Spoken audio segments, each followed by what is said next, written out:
德国之声组成调查小组，透过研究和访谈，发现中国所谓在教育营更多内幕。对大部分维吾尔人来说，在他们被关押于集中营的无数个月中，有其中一天的经历让他们印象深刻。那一天，集中营的官员会逼他们从一个充满不同罪名的列表中挑出一个罪名。德国之声采访了4名逃离在教育营的人，并透过采访内容来深入了解在教育营更多内幕。4个人都证实，在教育营中的管理人员某天将一张含有超过70项行为或罪名的文件交给他们，并逼迫他们从这个列表中选出一个或数个罪名。这个列表中的一些行为包含到国外旅游或与住在国外的人联系，而这些行为都看似无害。其他行为则都与宗教有关，包含祷告、戴头纱。被迫认罪后，他们会被安排出席假审判，之后被判入狱，继续关押。而每个在教育营的审判过程也都会有些许不同。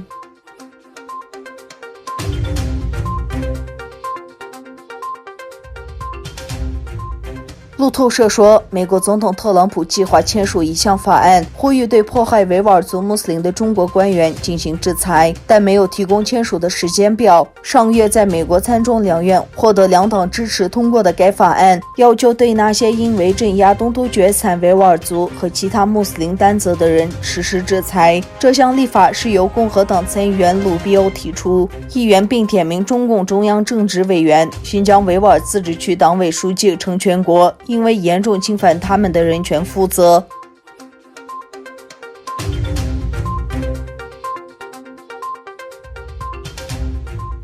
中国国家药典委员会近日出版2020年版的中国药典，当中以没有再继续收录穿山甲。中国国家林业和草药局5日也发布公告，将穿山甲属所有种即日起有国家2级保护野生动物提升至1级。穿山甲鳞片被认为有药用价值，穿山甲肉也被视为滋补珍品。另一方面，在2月份华南农业大学的研究人员进行的一项研究中，发现穿山甲的病毒与武汉病毒的遗传匹配率为 99%。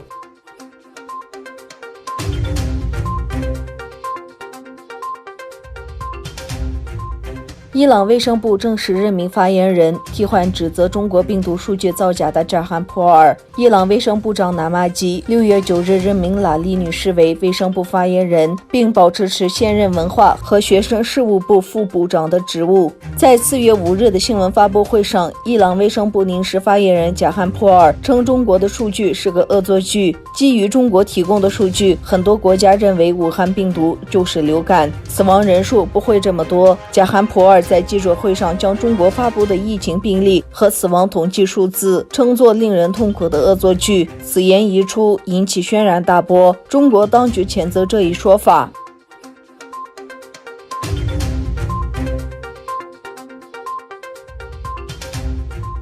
当地时间，美国国会参议员全票表决通过查尔斯·布朗出任美国空军参谋长。这次美军史上首次由非裔将领出任军众首长。美国总统特朗普则发推邀功，我任命的首位非裔空军参谋长获得了参议员的批准。对美国而言，这是历史性的一天，很高兴能与布朗将军更加紧密的合作。他是一位爱国者和伟大的将领。即将履新的布朗此前担任美国太平洋空军司令，负责美国印太战区的空军行动。在布朗的任命获得历史性的确认之际，美国正陷入抗议风潮。